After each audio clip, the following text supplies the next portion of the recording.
Uzaq-uzaq galaktikalardan birində ulduzların arasında yaşayan sevimli bir robot vardı. Onun adı Robi idi. Robi çox ağıllı idi, amma onun bir arzusu vardı: dost tapmaq. Bir gün o, kosmosdan baxarkən mavi və yaşıl rənglərlə parlayan gözəl bir planet gördü. Bu yer kürəsi idi. Robi qərar verdi: bu planetə getməliyəm. O kiçik kosmik gəmisi ilə yerə endi və sakit, yaşıllıqlarla dolu bir parka gəldi. Quşlar oxuyur, uşaqlar gülürdü. Robi təəccübləndi. Bu planet çox canlı idi. Birdən uşaqlar Robini gördülər. Əvvəlcə təəccübləndilər, sonra isə gülümsədilər.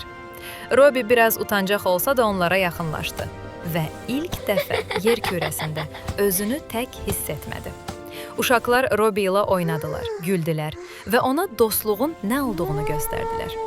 Amma bir anda Robinin enerjisi azalmağa başladı. Onun sinəsindəki işıq zəiflədi. Uşaqlar narahat oldular. Onlar Robinin yanında dayandılar və onu tək buraxmadılar. Və elə həmin anda bir möcüzə baş verdi.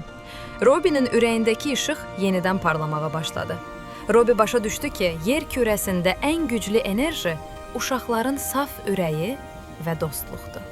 Sağollaşma vaxtı çatanda Robi göyə qalxdı. Uşaqlar ona əl yellədi. Robi isə gülümsədi. Çünki o artıq bilirdi. Yer kürəsində onu gözləyən dostları var. Və bu onun ən gözəl macərası idi.